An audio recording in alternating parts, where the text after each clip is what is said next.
आज म तपाईहरुसँग एकदमै मिठो यो अनि लामो समयसम्म राखेर खान मिल्ने कटुवा निम्कीको रेसिपी शेयर गर्न गइरहेको छु।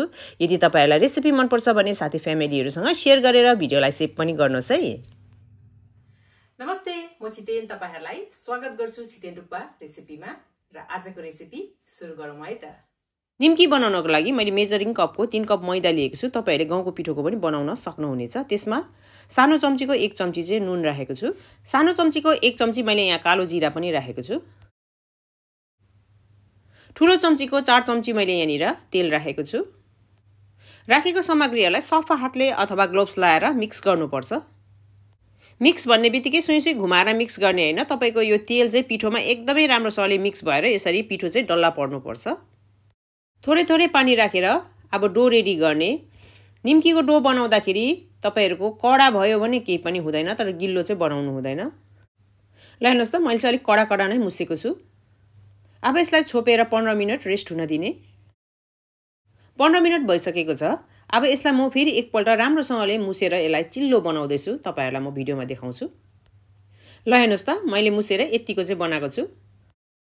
रेडी डोलाई मसिनो डल्ला काटेर अब यसमा मैले तेल लगाउँदै छु। डल्ला ड्राई नहोस् भनेर मैले कभर लगाए। अब चाहिँ एक एकवटा गर्दै बेल्न पर्छ। मेरोमा चाहिँ ठुलो बेल्ने नभएकोले गर्दाखेरि यो चपिङ बोर्डमा मैले बेल्न गइरहेको छु। बेलेर मैले रोटी चाहिँ यत्रो रेडी गरेको छु। यदि तपाईहरुलाई मोटो मोटो निम्की मन पर्छ भने मोटो राख्नुहोस्। यदि तपाईहरुलाई पातलो मन पर्छ भने रोटीलाई चाहिँ एकदमै पातलो बेलेर रेडी गर्नुपर्छ। निम्कीलाई काट्नको लागि पनि मैले यहाँनिर पिज्जा कटर युज गरिरहेको छु। यदि तपाईहरुकोमा छ भने युज गर्दा एकदमै सजिलो हुन्छ, छैन भने तपाईहरुले छुरीले पनि काट्न सक्नुहुन्छ।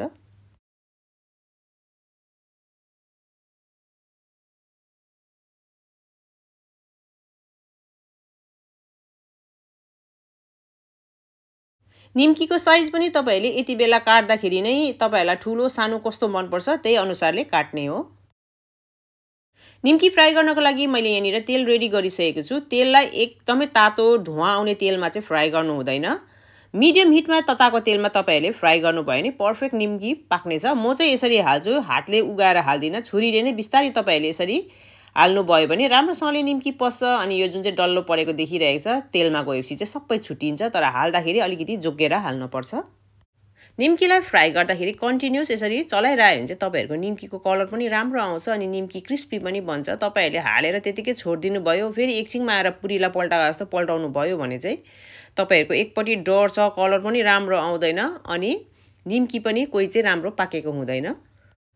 र अब यसरी नै तपाईहरुले दुवै साइड एकदमै राम्रो कलर आइन्जेलसम्म फ्राई गर्नु होला। पर्फेक्ट फ्राई भएपछि चाहिँ तपाईहरुलाई आफै थाहा भइहाल्छ कतिको तपाईहरुलाई कलर चाहिएको छ भनेर। त्यही अनुसारको कलरको तपाईहरुले निकाल्न सक्नुहुनेछ। पर्फेक्ट मेरो चाहिँ मलाई मनपर्ने कलर आइसकेको छ निम्कीमा। सो अब चाहिँ मैले चाहिँ निकाल्न गए। अब सबै निम्कीहरुलाई यसरी नै फ्राई गरेर रेडी गरेर तपाईहरुले स्टोर गर्न सक्नुहुनेछ। Thank you so much for watching. Bye by.